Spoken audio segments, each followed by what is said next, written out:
السلام علیکم، آپ دیکھ رہے ہیں گونج۔ سب سے پہلے بات کر لیتے ہیں آئین کی۔ جو آئین ہے جس کی پاسداری ہم پر فرض ہے، لیکن ہم آئین کو پامال کرنے میں کبھی کوئی لچک جو ہے ہم نے نہیں چھوڑی، ہم نے نہیں اس کو ہم نے ریزسٹ نہیں کیا۔ ہم جتنا کھلواڑ اس آئین کے ساتھ کر سکتے ہیں ہم نے کیا ہے۔ 73 میں یعنی کہ 1973 میں یہ آئین بنا تھا، اس سے پہلے تو پتہ نہیں کون سے آئین تھے جن کے مطابق ایوب خان، یحییٰ خان، ضیاء الحق صاحب تمام لوگ آئے اور چلے گئے۔ پھر یہ سیاسی جماعتیں بنیں، پھر یہ سیاسی جماعتوں نے کس طرح سے آئین کی پاسداری کی، پھر 18ویں ترمیم آئی، پھر 18ویں ترمیم کے بعد 19ویں ترمیم کی بات ہوئی، تمام تر معاملات چلتے رہے۔ کبھی NFC ایوارڈ کی شکل میں نظر آئے، کبھی کسی مفاد کی شکل میں نظر آئے، لیکن مفاد یہاں پر صرف جو ہے عوام کا مد نظر نہیں رکھا جاتا۔ یہاں فائدہ جس کو ہوتا ہے اسی کو یہ فائدہ لینے کا حق بھی حاصل ہو جاتا ہے۔ جس کو جب چاہے آئین کا مذاق بنانا ہو، قانون کا مذاق بنانا ہو، اس ملک میں یہ عرصے سے ہو رہا ہے، اور میرا نہیں خیال کہ یہ آگے بھی جا کے رکنے والا ہے۔ عدلیہ میں جس طرح سے تقرریاں ہوتی ہیں، جس طرح سے ایلیویٹ کیا جاتا ہے ججز صاحبان کو، اس کے جو سارے ہمیں نظر آتے ہیں ریزلٹس، وہ آپ کے سامنے ہیں۔ قانون اور انصاف کا جو کھیل اس ملک میں کھیلا جا رہا ہے وہ بھی ماشاءاللہ قابل دید ہے۔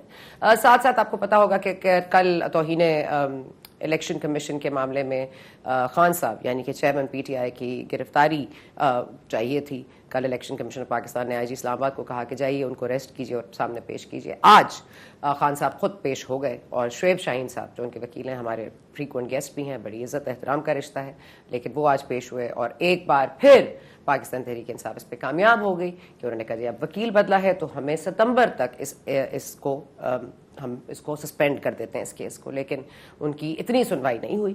2 اگست تک بہرحال اس سماعت کو ملتوی کر دیا گیا ہے، کیونکہ ان کو اب پیپر ریکارڈز وغیرہ سب ان کو چاہیے، سب کچھ ان کو دستیاب نہیں ہوا ہے اب تک، تو شعیب شاہین صاحب کو اتنا وقت اب مل گیا ہے۔ اب 2 اگست کو اور کتنی التوا چاہیے ہوگی وہ بھی ہمارے سامنے آ جائے گا۔ ساتھ ساتھ آج ہمارے جو حکمران ہیں، جو کبھی لیپ ٹاپ بانٹ رہے ہیں، کبھی ڈیرہ اسماعیل خان جا کے مولانا فضل الرحمان صاحب کے ساتھ وہاں پہ موٹر ویز کا آغاز کر رہے ہیں، کوئی نیا جال بچھ رہا ہے، گوادر کی بڑی بات ہو رہی ہے، CPEC منصوبے کی وجہ سے جو ہمیں سہولیات میسر آئیں گی، جو ہماری جو چین ہی چین لکھے گا چین ہمارے مقدر میں، وہ ہمیں بتایا جاتا ہے، لیکن وہ مقدر کب روشن ہوگا یہ دیکھنا ابھی باقی ہے۔ ساتھ ساتھ آج پارلیمنٹ میں 230 کے حوالے سے، الیکشن ایکٹ میں ترمیم کے حوالے سے، جو مرتضیٰ جاوید عباسی صاحب ہیں جو MNA ہیں پاکستان مسلم لیگ نواز کے، انہوں نے آج ایک پیش کی ہے قرارداد کہہ لیجئے، امینڈمنٹ کہہ لیجئے، اور امینڈمنٹ ایسی تھی کہ آج واضح طور پر نظر آ گیا ہے کہ پاکستان پیپلز پارٹی کہاں کھڑی ہے، اور وہ وہاں نہیں کھڑی جہاں مسلم لیگ نواز کھڑی ہے۔ آج جو خواجہ آصف صاحب نے گفتگو کی پاکستان تحریک انصاف کی خواتین کے حوالے سے کہ وہ کیا ہیں، میں تو وہ حذف ہو گیا الفاظ، اس لیے میرا خیال ہے ہم اس کو دوبارہ نہیں رپیٹ کرتے، لیکن بیڈ ٹیسٹ تھا، اور یہ زرکا صاحبہ کی بڑی بہت بڑائی ہے کہ انہوں نے اس طرح سے معاف کر دیا کہ ہماری تربیت ہمیں یہ اجازت نہیں دیتی۔ تو خیر یہ معاملہ رہا، اور پاکستان پیپلز پارٹی نے آج ووٹ نہیں ہونے دیا۔ اس بات پر اب کوئی دو رائے نہیں ہے کہ اسحاق ڈار صاحب کا بھی جو معاملہ ہے وہ اعتراض ہے ان کو، اور یہ بھی اعتراض ہے کہ یہ 230 میں جو ترمیم ہونے جا رہی ہے اس کے چیدہ نکات یہ ہیں کہ ایک یہ کہ پریزائڈنگ افسر کو 2 بجے یعنی کہ رات 2 بجے صبح 2 بجے 2 AM تک انتخابات کے فیصلے جو نتائج ہیں وہ دینے پڑیں گے۔ پریزائڈنگ افسران کے پاس اگر فون میں اثر نہیں ہے تو ان کو خود آ کے بذات خود آ کے یہ ہینڈ اوور کرنے پڑیں گے۔ اور تیسری کہ با اختیار کر دیا جائے گا انٹرم پرائم منسٹر کو، انٹرم حکومت کو، کہ وہ فیصلے کر سکے، اور یہ اس کی آڑ میں ہو رہا ہے، اور یہ مفاد کس کو جا رہا ہے؟ یہ فائدہ اس سے نہ مسلم لیگ نواز کو ہوگا، نہ پاکستان پیپلز پارٹی کو ہوگا، نہ الیکشن میں کھڑی ہوئی جماعتوں میں ہوگا۔ یہ کس کا ہو رہا ہے مزاج پرسی، کس کی ہو رہی ہے، کس کے لیے کیا جا رہا ہے، اس پر مزید بات کریں گے۔ اور بھی بہت ایشوز ہیں۔ آج وکلا اور ججز بہترین دوست ہیں۔ آج یہ فرمایا ہے خواجہ حارث صاحب نے دلائل دیتے ہوئے، آپ کو یاد ہوگا کہ توشہ خانہ کے حوالے سے جو سیشن کورٹ کے جج ہیں وہ گئے ہوئے ہیں ہائی کورٹ میں اپنی پٹیشن لے کے کہ ہمیں بھی انصاف دیجیے، میرے فیس بک کے سٹیٹس کو کیوں اس طرح سے نکالا گیا اور اس کو ایز ایویڈنس ٹریٹ کیا گیا۔ طاہر صاحب نے بھی آج بڑی گفتگو کی، جی میری آڈیو لیک ہوئی تو میں اس کو اون کرتا ہوں تو فلاں فلاں۔ اور بجلی ظاہر ہے اتنی مہنگی ہو گئی ہے کہ ہم کہتے ہیں جی بس بہت اچھے منصوبے بھی لگ رہے ہیں، کارخانے بھی بن رہے ہیں، LNG جو پہلے اس کے کارخانے بند تھے وہ بھی شروع ہو گئے ہیں چلنا، لیکن بس بجلی کی مہنگائی جو ہے اس پر کوئی آواز نہ نکالے۔ پہلے جب وزیر توانائی ہوتے تھے آصف صاحب تو کہتے تھے کیا کریں بجلی بڑی چوری ہو رہی ہے. آج وزیر دفاع ہیں لیکن ابھی بھی ایکسکیوز یہی ہے کہ بجلی چوری ہو رہی ہے. بجلی چوری ہو رہی ہے تو کون چوری کر رہا ہے, اس کو روکنے کے لیے اقدامات کیوں نہیں اٹھائے جا رہے ہیں. ان تمام ایشوز پر بات کریں گے. سب سے پہلے ہمارے موجود ہیں معزز میرے محترم کہہ لیجیے ہمارے قانون دان بھی ہیں, ہمارے وکیل بھی ہیں, سابق جج بھی رہے ہیں, شوکت عزیز صدیقی صاحب. بہت شکریہ آپ کا. صدیقی صاحب, آپ کا بڑا ایک کردار رہا ہے اس میں, عدلیہ کی بحالی ہو یا کم از کم رول آف لا کو سپورٹ کرنے میں آپ نے کبھی کوئی کسر نہیں اٹھا رکھی. آج یہ جو الیکشن کمیشن آف پاکستان میں ہوا ہے, یہ کوئی میرا خیال ہے 36واں تو انہوں نے وکیل تبدیل کر لیا ہوگا. آپ کیا سمجھتے ہیں کہ فائنلی ان کی پیشی اس بات کا اندیا دیتی ہے کہ ان کو یہ ضمانت مل جانی چاہیے, کیونکہ کل تک ان کا اریسٹ چاہیے تھا, ضمانت ہے, ملتوی بھی ہو گیا کیس؟ دیکھیں, یہ جو وارنٹ آف اریسٹ ہے, یہ جو بھی مجاز اتھارٹی ایشو کرتی ہے وہ بیسیکلی اٹینڈنس کو پروکیور کرنے کے لیے کرتی ہے. اب ایک اگر وارنٹ یہ ہے جی کہ یہ بندہ پیش نہیں ہو رہا, اس کو اریسٹ کر کے ہمارے پاس پیش کریں. اب اگر وہ فرد جو ہے وہ اپنے آپ کو سرنڈر کر دیتا ہے تو کورٹس جو ہے وہ جو نان بیلیبل وارنٹس ایشو ہوتا ہے اس کو معطل کر کے اس کی انڈر ٹیکنگ لے کر کے وہ فلاں تاریخ کو جو ہے یا آئندہ جو بھی تاریخیں ہوں گی اس پر پیش ہوگا, تو وہ نارمل ہے, یہ چیز کوئی انہونی نہیں ہے. اور یہ بھی کسی حد تک ہماری پریکٹس ہے کہ اگر کوئی لیٹیگنٹ جو ہے وہ لائر کوئی چینج کرنا چاہتا ہے اور اس پہ وہ ریکویسٹ کرے جی کہ میں ریسنٹلی انگیج ہوا ہوں تو مجھے تھوڑا سا ٹائم دے دیا جائے, تو نارمل پریکٹس یہی ہے کہ وہ اتھارٹی یا کورٹس جو ہیں وہ گریس شو کرتے ہوئے چند دنوں کی, 2 دن 3 دن 4 دن کی وہ جو ہے وہ ڈیٹ عنایت کر دیا کرتی ہیں. تو اب اس کے بعد یہ ہے کہ جب ایک کنسسٹنٹلی آپ اگر یہ سمجھیں کہ کورٹ, کمیشن یا اتھارٹی اس نتیجے پر پہنچتی ہے کہ یہ سارا مقصد وکلاء کو تبدیل کرنے کا, نئے وکیل لانے کا یا کسی اور پریٹیکسٹ کے اوپر یہ پینڈنگ پروسیڈنگز کو فرسٹریٹ کرنے کے مترادف ہے, تو پھر اس کے بعد ظاہر ہے کورٹ اگر کوئی نیا وکیل بھی آئے گی تو اس کو یہ نہیں وہ ٹائم دے گی جی اچھا ہم آپ کو 10 دن دے دیتے ہیں, زیادہ سے زیادہ کہیں گے کہ اچھا جی آپ صبح آ جائیں. تو یہ جب کورٹ کے ایک وہ حد جو ہے نا وہ آپ یہ سمجھتے ہیں کہ وہ کراس ہو جاتی ہے تو پھر یہ نارملی یہ ہوتا ہے. تو سر یہ رول آف لا کی جو بات ہوتی ہے کہ رول آف لا بہت اہم ہے, قانون سب کے لیے برابر ہے, لیکن قانون کہاں سب کے لیے برابر ہے؟ وہ طاہر صاحب کے اوپر ان کو اعتراض ہے, وہ کورٹ کیوں آ جاتے ہیں, ان کی آڈیو بھی ایڈمیسیبل ہو جاتی ہے. آج آپ خواجہ حارث کے صاحب کے دلائل سن لیجئے کہ ججز اور وکلا تو بہترین دوست ہیں, ہم دل میں میل نہ رکھے ایک دوسرے کے لیے, لیکن دل میں میل نہ رکھے لیکن ایک دوسرے کے بینچز کا حصہ نہ بنے. یہ کوئی عجیب مجھے نہیں پتا ٹو سائیڈڈ سوارڈ ہے یا ڈبل پالیسی کہہ لیجئے, ڈپلومیسی کہہ لیجئے, ہپوکریسی کہہ لیجئے. دیکھیں یہ سینچریز پہلے یہ کہا جاتا تھا کہ, اور ابھی بھی کہا تو ابھی بھی جاتا ہے, لیکن وہ عملی طور پر وہ یہ نہیں ہے کہ جی کہ bench and bar are 2 wheels of same chariot. ٹھیک ہے جی. اب مسئلہ یہ ہے کہ 2 وہیل تو ہیں لیکن ایک ٹریکٹر کا وہیل ہے اور ایک چنگچی کا وہیل ہے, تو وہ ظاہر ہے اس میں برابری اور مسابقت جو ہے وہ ہو نہیں سکتی.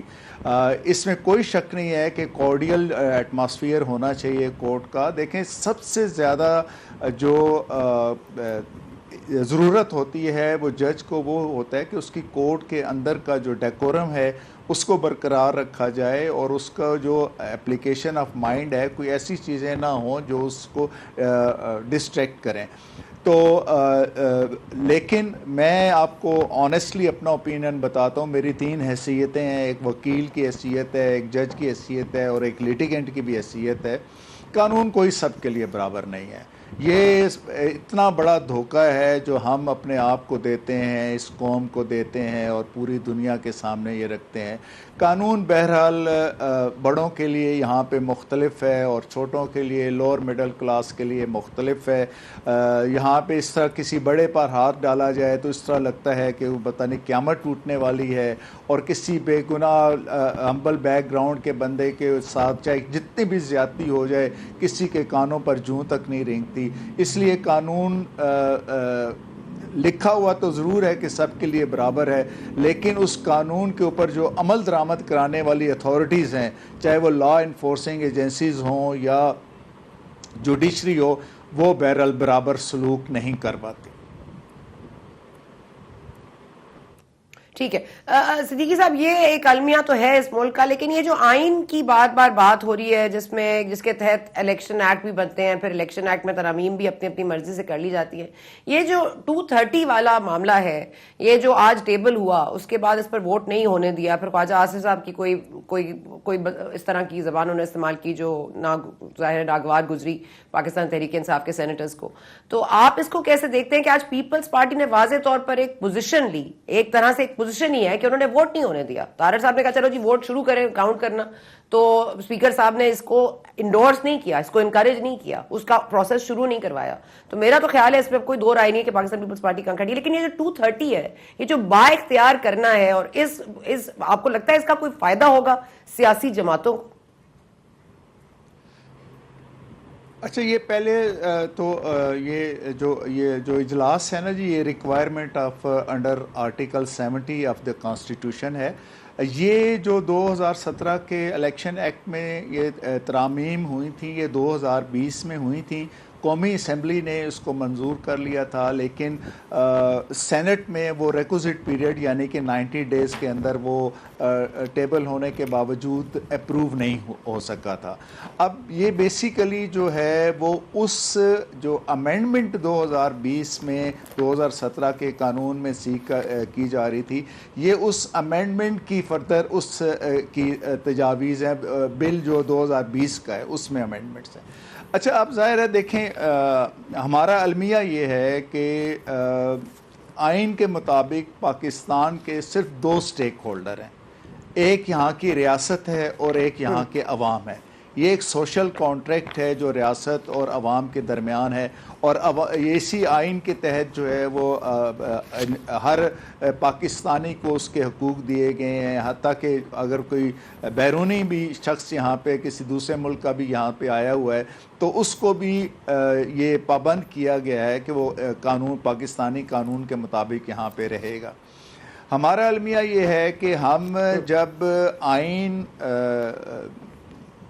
کو خود نافذ کرنے والے ہوتے ہیں تو ہماری اپروچ اور ہوتی ہے، اور اگر ہم اپنے آپ کو اس آئین کے تابع لانے کی کوشش کرتے ہیں تو ہماری اپروچ بالکل بدل جاتی ہے. تو اسی لیے آپ چاہے وہ جوڈیشری ہو، چاہے وہ پارلیمنٹ ہو، چاہے کوئی اور ریاستی ادارے ہوں، سب نے کوئی کسر نہیں چھوڑی کسی اس حوالے سے کہ وہ اپنے اپنے دور میں، اپنے اپنے اختیار میں یا اپنے اپنے زور کے ساتھ وہ آئین کے ساتھ کھلواڑ نہ کریں. دیکھیں، یہ بڑا سمپل سی بات ہے کہ ایک انٹرم پرائم منسٹر کو آپ لاتے ہی اس لیے ہیں کہ اس نے الیکشن انشور کرنا ہے with in the stipulated period, اور سیکنڈ یہ ہے کہ وہ ظاہر ہے جو ریاست کی ریکوائرمنٹ ہیں، گورنمنٹ کی ریکوائرمنٹ ہیں، ڈے ٹو ڈے افیئرس کو اس نے دیکھنا ہے. اس سے زیادہ کا اس کا کوئی اختیار ہے ہی نہیں. اب اگر آپ آرگینک لا کی ایک پوری سپرٹ کو چینج کرنے چلے ہیں، پھر تو میرا خیال ہے کہ جس طرح پہلے ہوا کرتا تھا، پھر تو اس ترمیم کے بھی لانے کی ضرورت نہیں کہ ٹھیک ہے جی، صدر جو ہے، جو پرائم منسٹر ہے، وہ نیکسٹ الیکشن تک اور نیکسٹ قومی اسمبلی کے اجلاس تک اور اس اجلاس میں leader of the house elect ہونے تک رہے گا، تو پھر ٹھیک ہے. پھر وہ دھاندلی کے الزام بھی لگیں گے، دوسرے الزام بھی لگیں گے. جس طرح بھٹو صاحب مرحوم کے دور میں ایک بیسک یہ ایک پرابلم آیا تھا کہ باقی چیزوں پہ تو شاید وہ کوئی ان ایگریمنٹ ہو گئی تھی اپوزیشن پارٹیز بھی اور بھٹو صاحب بھی، لیکن ایک چیز جس کے اوپر وہ نہیں اختلاف ختم ہو رہا تھا وہ یہ تھا کہ جی کہ بھٹو صاحب الیکشن کے دور میں ایز پرائم منسٹر نہ رہیں. دیکھیے صاحب، آپ کی آڈیو میں کچھ ایشو آ رہا ہے، میں چاہتی ہوں کہ آپ کو میں ریکنیکٹ کر لوں گا. میں آپ کو اگر آپ جی اب آ رہی ہے آواز. جی سوری جی سر. جی میں یہ عرض کر رہا تھا کہ جو آپ اگر کوئی بھی ایسی امینڈمنٹ جو ہمارے کانسٹیٹیوشن کی روح کو اور جمہوریت کے اس کے بنیادی سٹرکچر کو جو ہے انفرنج کرے گی تو وہ ایسی کوئی امینڈمنٹ جو ہے وہ کورٹ آف لاء میں سسٹین نہیں کرے گی. ہم اپنا جو بیسک سٹرکچر ہے کانسٹیٹیوشن کا اس کو چینج نہیں کر سکتے. اب میں شاید میری بات آپ نے وہ سنی کہ بھٹو صاحب کے دور میں جو 77 میں بنیادی طور پر اپوزیشن کا اور بھٹو صاحب کا اختلاف ایک نقطے پہ رہ گیا تھا, اور وہ یہ تھا کہ اگلے الیکشن تک بھٹو صاحب جو ہے وہ وزیر اعظم رہیں یا نہ رہیں. اپوزیشن کہتی تھی نہیں جی آپ سٹیپ ڈاؤن کریں, اور وہ کہتے تھے نہیں میں ہی رہوں گا. تو اس طرح تو پھر آپ اسی چیز کو محسوس کرتے ہوئے بیچ میں یہ پھر امینڈمنٹ آئی, اور انٹرم پرائم منسٹر کا قطعاً کوئی کام نہیں ہے کہ کوئی وہ میجر ڈیسیژن لے سکے. سر تو پھر آج یہ میں ٹھیک ہے آپ کی بات میں سمجھ گئی ہوں سر, 77 والا ایگزامپل بھی آپ نے کوٹ کر دیا, ٹھیک ہے اس کی میں سمجھ گئی. میں کہہ رہی ہوں کہ اگر باقی با اختیار کرنا ہے تو پھر شہباز شریف صاحب کنٹینیو کر لیں, آپ کا مطلب سمجھ آ گیا مجھے. لیکن میں صرف یہ جاننا چاہتی ہوں کہ آپ اس کو باقاعدہ ایز اے قانون دان, ایز اے لیگل ایکسپرٹ آپ یہ بتا سکتے ہیں کہ یہ جو 230 ہے یہ کہیں سے آئینی ہے, کہیں سے جمہوری ہے, کہیں سے یہ یوزر فرینڈلی ہے, کم از کم ایک ڈیموکریٹک الیکشن پروسیس کے لیے؟ دیکھیں جب تک یہ آرٹیکل آئین کا حصہ ہے تو میں تو اس کو ظاہر ہے یہی کہوں گا کہ یہ کانسٹیٹیوشنل بھی ہے, یہ ڈیموکریٹک بھی ہے, اور یہ ظاہر ہے جو ہماری ضروریات ہیں اس کو کیٹر بھی کرتا ہے. اگر دیکھیں آپ اس کے حوالے سے آپ کو کوئی اختلاف ہے تو یہ نہیں ہے کہ آپ اس طرح سے کوئی کسی بھی, ویسے ایون ادروائز آپ کسی کانسٹیٹیوشنل پروویژن کو, کسی کانسٹیٹیوشن کے آرٹیکل کو اس طرح کی ایک انیکٹمنٹ کے ساتھ جو ہے وہ چینج نہیں کر سکتے, اس کو آبجیکٹ نہیں تبدیل کر سکتے. تو آپ کے پاس جب 2/3 میجورٹی آئے اس وقت آپ اس چیز کو کریں. اور ویسے یہ جو میرا خیال ہے کہ یہ جب ایک دفعہ کوئی بل جو ہے وہ کسی بھی ہاؤس سے, سینٹ سے یا نیشنل اسمبلی سے 90 ڈیز میں منظور نہ ہونے کے بعد واپس آتا ہے تو اس کے بعد وہ جوائنٹ سیشن میں پیش کیا جاتا ہے. اب مجھے نہیں پتا آج جوائنٹ سیشن تھا یا نہیں تھا, یا صرف قومی اسمبلی کا ہی اجلاس جوائنٹ سیشن تھا. ایک منٹ اگر آپ اجازت دیں صدیقی صاحب, تو کامران مرتضیٰ صاحب ہمارے ساتھ ہیں, اگر آپ اجازت دیں تو میں سینیٹر کامران مرتضیٰ صاحب کا موقف جانا چاہوں گی کیونکہ آپ ہی کا سوال آپ دے دیں. سر یہ جوائنٹ سیشن تو تھا, کامران مرتضیٰ صاحب بہت شکریہ آپ نے وقت نکالا, آئی نو آپ ٹریول کریں, بٹ ویری کوئکلی یہ جو یہ جو 230 کے حوالے سے یہ ترمیم کا جو بل ہوا ہے ٹیبل آج, سر اس کو مجھے تو واضح طور پر نظر آیا جیسے پاکستان پیپلز پارٹی نے اس کو انڈورس نہیں کیا, یا کم از کم سیکنڈ نہیں کیا, وہ تھوڑا سا اس پہ ہچکچا رہے تھے. آپ کی پوزیشن بڑی کلیئر ہے, لیکن اگر آپ تھوڑا سا ہمیں بتا دیں کہ کیا یہ ہونے جا رہا ہے. اور ڈیرہ اسماعیل خان میں مولانا صاحب سے آج بڑی باتیں بھی ہو رہی ہیں, شہباز شریف صاحب بھی گئے ہوئے ہیں, مصدق ملک بھی تھے, یہ تمام تر معاملات ان کے ساتھ ہو رہے ہیں, نئے آغاز ہو رہے ہیں, لیکن یہاں پر بغل میں چھری اور منہ میں رام رام. نہیں, بغل میں چھری نہیں, نہ منہ میں رام رام ہے. بات یہ ہے کہ ایک پرنسپل اسٹینڈ تھا, پرنسپل اسٹینڈ کو تو نہیں چھوڑا جا سکتا, جو کانسٹیٹیوشن پروویژنز ہیں اس کو بائی پاس تو نہیں کیا جا سکتا. ملک چلنا ہے وہ چوزن ریپرزنٹیٹیو بھی چلانا ہے. جب چوزن ریپرزنٹیٹیو بھی چلانا ہے تو پھر اس میں کیئر ٹیکر آ گیا. اول تو میں کیئر ٹیکر کانسیپٹ کے خلاف ہوں, دنیا کی بہت کم جمہوریتوں میں یہ کانسیپٹ ہے, اور پھر اس نے ثابت بھی نہیں کیا. 2013 کے الیکشن میں, 18 کے الیکشن میں یہ ثابت بھی نہیں ہوا کہ جو ہے لوگوں کو اس کے اوپر جو الیکشن کے بتائے جائے کہ کوئی اعتماد بناؤ. پھر چونکہ پارٹ آف کانسٹیٹیوشن ہے, پارٹ آف لا ہے, اس پہ عمل تو ہونا چاہیے, مگر اس کی اپنی منشا کے مطابق, جو اس کی پسند ہے اس کے مطابق انڈیپینڈنٹ اس میں. مگر وہ یہ آرٹیکل, یہ سیکشن 230 میں جو کچھ کیا جا رہا ہے تو وہ تو پھر تقریباً جو ہے نا وہ مسئلہ بنے گا. اس میں آپ اختیار جو ہے وہ نگرانوں کو اگر دے دیتے ہیں اور اس کو ڈے ٹو ڈے افیئر سے آگے نکل کے اختیار دے دیتے ہیں تو پھر کل آپ کے لیے مسائل بنے گی. یہ ہمارا موقف تھا. باقی ہم ظاہر ہے اتحادی ہیں, اتحاد میں ساتھ ہے, مگر اپنا پرنسپل اسٹینڈ نہیں چھوڑ سکتے. تو سر یہ کانسٹیٹیوشنل جو ہے, مگر یہ کم از کم یہ ایجنڈا میں تھا آج کے اجلاس کے. ایجنڈا تو کسی کو دیا ہی نہیں تھا. ایجنڈا تو ایسا تھا کہ جب تک ہم ہاؤس میں قومی اسمبلی کے حال میں داخل نہیں ہو گئے اس وقت تک ہمیں ایجنڈے کا کوئی پتہ نہیں تھا. نہ الیکٹرانکلی جو ہے نا وہ ہمارے پاس آیا تھا, پھر ایجنڈا میرے پاس الیکٹرانکلی آتا ہے 1-2 دن پہلے سے. وہ جیسا ہے اس کے بعد جو ہے نا وہ ہر چیز جو ہے نا وہ رولز کے مطابق الیکٹرانکلی بھی آ جاتی ہے اور 2-3 دن موڈ سے آتی ہے. تو وہ مطلب ایک موڈ اگر کوئی مس بھی ہو گیا, اگر فرسٹ ٹائم میں نے میل نہیں دیکھی ہے تو مجھے واٹس ایپ بھی آیا, واٹس ایپ نہیں دیکھا تو کسی اور طریقے سے بھی آیا. تو یہ تو کسی طریقے سے نہیں آیا, تو وہ اچانک آ کے, اور پھر اس کے بعد جب اچانک والی بات تھی تو پھر اس میں جو ہے نا وہ آدمی کو تھوڑا سا اس کی کانشیس ہوتا ہے کہ یار یہ کیا بات ہے, کیوں یہ ان یوزول کیوں ہو رہا ہے. تو وہ ان یوزول سا چیز ہے کچھ.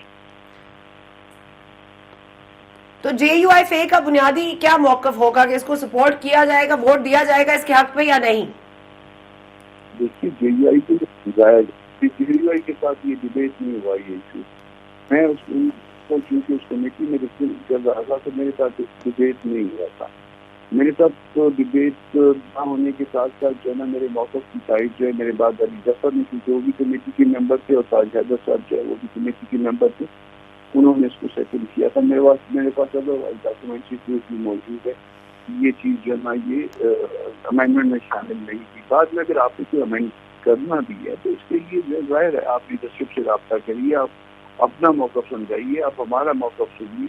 اس کے بعد اگر ہم کسی نتیجے پہ پہنچ سکتے ہیں تو ٹھیک ہے, اگر ہم نتیجے پہ نہیں پہنچ سکتے تو پھر وہ بھی ہم دونوں قوم کے سامنے اپنا موقف رکھیں گے, مگر اس طرح سے نہیں کہ اس مطالبوں کے درمیان میں کیا ہو جاتا ہے.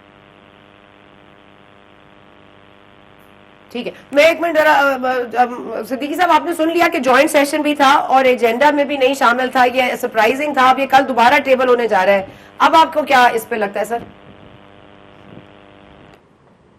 دیکھیں میں تو آنیسٹلی اسپیکنگ میں تو اس کو کوئی بونا فائڈی ایکٹ نہیں کہتا. ایون ادروائز جب آپ کا سیشن ٹوائی لائٹ ہو اور آپ کے دن جو ہے وہ گنے رہ چکے ہوں, تو اس میں تو ایسی کوئی سبسٹینشیل قسم کی چیز کرنا ویسے ہی میں سمجھتا ہوں کہ جمہوری روایات کے اور اس ایون اخلاقیات کے بھی اگینسٹ ہے. آپ دیکھیں, آپ نے الیکشن کو انشور کرنا ہے تو الیکشن کو انشور آپ کریں گے تو اس کو کمپلیکیٹ کر کے نہیں کریں گے.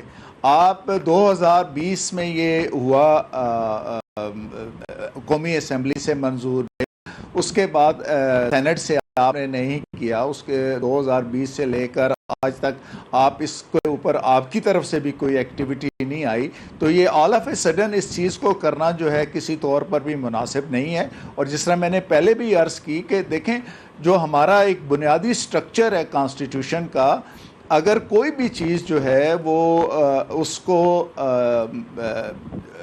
اس سے اس کا بنیادی سٹرکچر کو خطرہ لاحق ہوتا ہے, تو یہ ایک ایسی بات ہے جس کو ہماری اعلیٰ عدلیہ نے بڑا پریجوڈس ہو کے اس کو سیف گارڈ کیا اسٹرکچر کو. تو اگر ایسی کوئی چیز ہو بھی جاتی ہے, بہت سی چیزوں پہ اختلاف ہے کہ عدلیہ جو ہے وہ اپنی جورسڈکشن جو ہے ایکسیڈ کرتی ہے, وہ سارا سلسلہ ہے. لیکن اگر یہ کوئی ایسی چیز ہو جو بنیادی اسٹرکچر کے اگینسٹ ہو, اور وہ پارلیمنٹ کو بھی اختیار نہیں ہے کہ وہ بنیادی اسٹرکچر کے اگینسٹ کوئی چیز کرے. ٹھیک ہے, پارلیمنٹ کو بھی اختیار نہیں ہے کہ بنیادی اسٹرکچر کے. اوکے ٹھیک ہے, بہت شکریہ آپ کا شوکت عزیز صدیقی آپ, کامران مرتضیٰ صاحب. اور ایشوز اور بھی ہیں لیکن ظاہر ہے وقت کی کمی ہے, اس کو بھی ٹیکل کرنا ہے اور سبجیکٹس کو بھی لینا ہے اور معاملات کو بھی دیکھنا ہے. ضروری ہے, اس ملک میں معاملات اتنے ہیں کہ کس کس کو دیکھیے, کس کس کی بات کیجیے, اور کوئی ایسا نہیں ہے جو حل ہوتا ہوا دکھائی دے رہا ہو. بہت شکریہ آپ کا صدیقی صاحب, آپ کا مرتضیٰ صاحب, آپ کا. وقفہ لینے جا رہے ہیں, ہمارے ساتھ رہیے.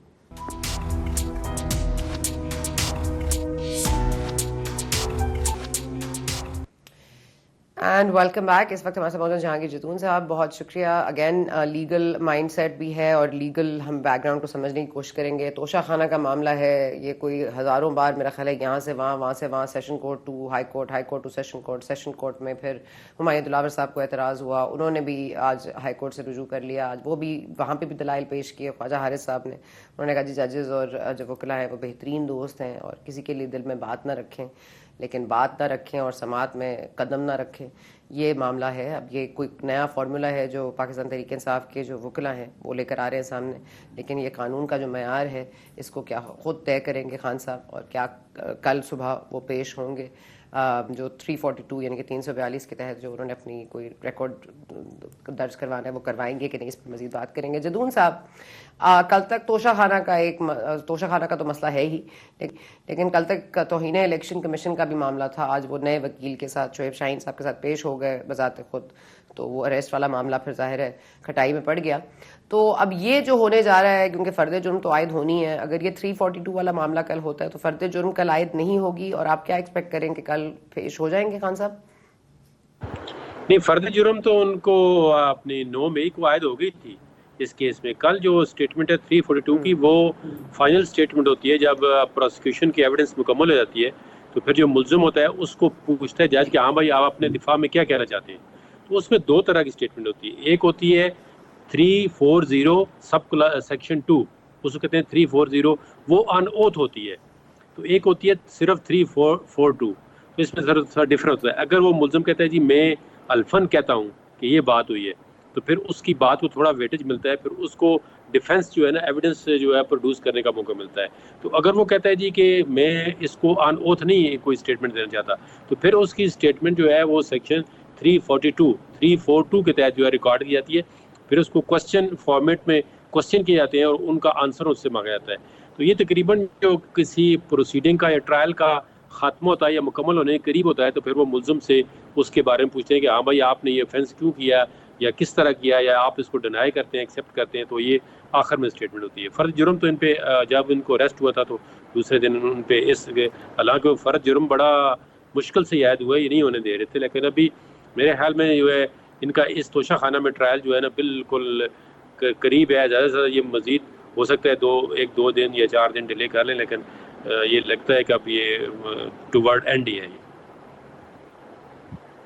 سر یہ تو کل ہمیں الیکشن کمیشن کے معاملے میں بھی لگ رہا تھا, لیکن آج انہوں نے پھر ظاہر ہے وہ انہوں نے کہا کہ بھائی ہمارے نئے قانون دان آئے ہیں, نئے وکیل ہیں, ان کو اپنے دستاویزات جو ہیں وہ اب کہہ سکتے ہیں کہ آپ کل صبح تک پیش ہو جائیں, لیکن انہوں نے ایسا نہیں کہا. انہوں نے 2 اگست تک کا ٹائم دے دیا. وہ تو کہتے ہیں ستمبر میں کر لیں, اگست میں چھٹیوں کا سیزن ہے. تو اب یہ ستمبر تک معاملہ وہ بھی چلا گیا, تو اس پہ بھی ممکن ہے کہ 4 دن سے یہ تجاوز کر جائے. ہو سکتا ہے, لیکن وہ جو الیکشن کمیشن کا معاملہ تھا اس میں یہ تھا کہ یہ جو کنٹیم پروسیڈنگ تھی اس میں پیش نہیں ہو رہے تھے. تو بندے کے جب اریسٹ وارنٹ نکلتے ہیں, چلو وہ خود بھی پیش ہو جائے تو وہ اریسٹ وارنٹ جو ہے پھر وہ ختم کر دیتے ہیں. تو آج وہ پیش ہو گئے ہیں, تو اب انہوں نے اریسٹ وارنٹ تو ختم کر دیے. وہ اتنا سیریس نہیں تھا کہ اس کو اریسٹ کر کے لائیں, اگر نہیں ہوتا تو خود بھی بندہ پیش ہو جاتا ہے, تو ایک ہی بات ہوتی ہے. اس میں یہ ہے کہ ابھی ان کے جو آگے ڈیٹ دی ہے اس میں وہ کہتے ہیں جی ان پہ توہین جو الیکشن کمیشن کی ہے تو اس پہ ہم ان کے چارج فریم کریں گے. تو ہو سکتا ہے جب چارج فریم کرے تو وہ آپ معافی مانگ لیں, ان کو چھوڑ دے الیکشن کمیشن, یہ بھی ہو سکتا ہے. تو ضروری نہیں ہے. کنٹیمپٹ میں یہی ہوتا ہے کہ جب آخر پہ جاتا ہے تو جو کنٹیمنر ہوتا ہے جس نے کی ہوتی ہے عدالت کی توہین. اور یہ کیسے فرق ہے پھر توشہ خانہ میں تو فرد جرم بھی اگر عائد ہوگی اور اگر کمپلیشن پر ہیں معاملات, تو پھر کل کیا ظاہر ہے ان کو تو ضمانتیں ملی ہوئی ہیں. ایک وہ شر والے کیس میں بھی ان کو ملی ہوئی ہے 9 اگست تک ضمانت. تو یہ توشہ خانہ میں بھی کیا کوئی اریسٹ ہو سکتا ہے اگر ان کا جواب کوئی قابل ذکر نہ ہوا, یا کم از کم کورٹ یہ ڈیسائیڈ کرتی ہے نہیں توشہ خانہ میں نہیں کہی, اس کے باوجود کوئی توشہ خانہ میں تو فائنل ججمنٹ آ جائے گی. اس میں تو بس ججمنٹ دینی ہے اور فائنل ججمنٹ ہے. اس میں چارج فریم ہو چکا ہے. ان کی آخری اسٹیٹمنٹ ہوگی 342 کی, ملزم کا بیان ہوگا. تو اس میں جو بھی وہ کہتے ہیں جی میں کیوں کیا ہے نہیں کیا ہے, تو اس کے بعد وہ ججمنٹ دیں گے. ججمنٹ میں ان کو اگر سزا ہوتی ہے تو پھر کورٹ سے ان کو اریسٹ کر لیں گے. اچھا, سزا ہوتی ہے تو اریسٹ کر لیں گے. اور کل یہ 342 کا جو بیان ہوگا اس کے بعد فوری طور پر فیصلہ آ سکتا ہے, یا پھر آپ کو لگتا ہے وہی 2-4 دن طوالت چاہیے؟ اس میں شاید وہ ان کے وکلاء جو ہے وہ آرگومنٹ کے لیے ٹائم مانگیں کہ جی آرگومنٹ ہم کرنا چاہتے ہیں. حالانکہ آرگومنٹ کی کوئی خاص پروویژن نہیں ہے. جج صاحب ان سے یہ بھی کہہ سکتے ہیں کہ آپ ان رائٹنگ آپ یہ سبمیشن ہمیں دے دیں, لیکن ہو سکتا ہے 1-2 دن وہ کہیں جی ہم آرگومنٹ کرتے ہیں, یا آگے بیچ میں کوئی جمعہ ہفتہ کر کے, لیکن زیادہ اب ڈیلے والا مسئلہ ختم ہو گیا. مجھے نہیں لگتا کہ کیس جو ہے نا 4-5 دن. تو آج جو یہ کہہ رہے تھے مطلب کہ سب کچھ معاف کر دیں اور بھول جائیں اور دل نہ میلا کریں اور دل میں نہ رکھے بات, تو یہ کوئی آپ کو لگتا ہے کوئی فرق پڑا ہے کورٹ ہائی کورٹ میں, یا بابر صاحب کو بھی کوئی فرق پڑا ہوگا جو خواجہ حارث صاحب کے دلائل؟ ان پہ کل یہ تھوڑی سی اپنے ایلیگیشن لگی کہ کورٹ کا ماحول وہ خراب کر رہے ہیں, کیونکہ اب دیکھیں نا آپ 50-100 وکیل کو اندر لے کے چلے گے, وہاں پہ اتنا اسپیس نہیں ہوتا. نعرہ بازی شروع کر دیں, جج صاحب کو برا بھلا کہہ دیں, تو وہی تو پھر ایک موکری ہو جائے گی. اگر آپ دیکھیں کیس ہمیں نہیں پتا کنویکشن ہوتی ہے ایکوٹل ہوتی ہے, لیکن جو کورٹ کا پروسیس ہے اس کو اسموتھ دینا چاہیے. اب جو جیلوں کے اندر بندے بند ہیں, آپ کو پتا ہے کہ مرڈر کیس میں لوگ 15 سال کے بعد بری ہو جاتے ہیں, سپریم کورٹ بری کر دیتی ہے, لیکن انہوں نے کبھی یہ نہیں کہا کہ جج صاحب ٹرائل نہ کریں, جج صاحب کو روک دیں یا الگ الگ کر دیں یا وکیل اپنے ساتھ لے جائیں. تو پاکستان کے اندر تو جو جوڈیشل سسٹم ہے یا کرمنل جسٹس سسٹم ہے اس پہ کوئی اتنا 100% کو بلیو نہیں کرتا ہے کہ فیئر سسٹم ہوتا ہے. اس میں کچھ بھی آگے پیچھے ہو سکتا ہے. تو یہ مطلب پروسیڈنگ کو چلنے جا جائے. اگر وہ سمجھتے ہیں ہمارا کیس نہیں تو کیس جا کے اپنا ڈیفینس کریں. تو اگر وہ ڈیفینس بنتا ہوگا تو جج صاحب ان کو اکٹول دیں گے, اگر نہیں بنتا ہوگا تو سزا دے دیں گے, سزا کے آگے پھر وہ اپیل کر لیں گے. سر اتنے مہینوں کا کیس چل رہا ہے اور یہ جو 2 دفعہ پیش ہوئے ہیں خان صاحب, اور پر طاہر صاحب کی جو آڈیو کل ایڈمیسیبل ہو گئی, کل ان کو آڈیو پلے کر دی, آج انہوں نے ویڈیو بیان بھی دے دیا, طاہر صاحب نے اس کو اون بھی کر لیا. تو یہ آڈیو کہ آ جاؤ کٹھے چلیں گے, تو یہ اس میں کیا ایسی برائی تھی؟ کیونکہ یہ لوگ بھی تو کٹھے آتے ہیں سارے. نہیں انہوں نے تو یہ کہا تھا نا کہ ان کے آپ کیونکہ یہ اس میں کیس جو تھا بیسیکلی جو ان کے ایک ایم این اے ہے نا محسن شہنواز رانجھا, ان کی طرف سے فائل ہوا تھا الیکشن کمیشن میں. تو انہوں نے کہا تھا کہ اگر وہ وکیل الگ الگ کرتے ہیں تو آپ بھی تھوڑے سے, وہ تو دونوں سائڈ سے پریزنس ہوتی ہے, لیکن آج میرے خیال میں عدالت نے کنٹرول کر لیا تھا. آج انہوں نے پاسز ایشو کیے ہیں اور جو ریلیونٹ وکیل تھے ان کو انٹر ہونے دیا ہے, دونوں سائڈوں سے دوسرے وکیلوں کو نہیں انٹر ہونے دیا ہے. تو آج میرے خیال میں عدالت کا ماحول جو ہے وہ کافی ٹھیک تھا اور پروسیڈنگ اچھے ماحول میں ہوئی ہے. ایسے ہی پروسیس ہوتا ہے, دیکھا ہے. اور کل آپ کو لگتا ہے پروسیڈنگ میں فیصلہ آ بھی سکتا ہے, ہو بھی سکتا ہے کہ کچھ گزارشات انہوں نے مزید کہیں کہ ہمیں دن چاہیے تو میکسیمم دیکھیں ایسا کوئی پروویژن موجود نہیں ہے آخر میں جدون. جی میکسیمم کا کم جو ہے نا وہ 1-2 دن لگ سکتے ہیں, کیونکہ اگر وہ 342 کل اسٹیٹمنٹ نہیں دیتے اس کا مطلب وہ اپنے ڈیفینس میں کچھ نہیں کہنا چاہتے, تو پھر جج صاحب لازمی بات ان دونوں کہیں جی آپ پروسیکیوشن بھی آرگو کریں. لیکن سر بیرسٹر علی ظفر تو یہ بتا چکے ہیں نا کہ ٹھیک ہے وہ پیسے کم رقم جمع ہوئی تھی, بینک الفلاح میں جمع ہو گئے تھے پیسے, اور وہ ظاہر ہے کہ وہ رسید بھی نقلی ہے, لیکن ایک طرح سے ایک سبمشن تو رہی ہے کہ ہاں یہ پیسے آئے ہیں اکاؤنٹ میں, ہم نے اس اکاؤنٹ میں ڈلوائے.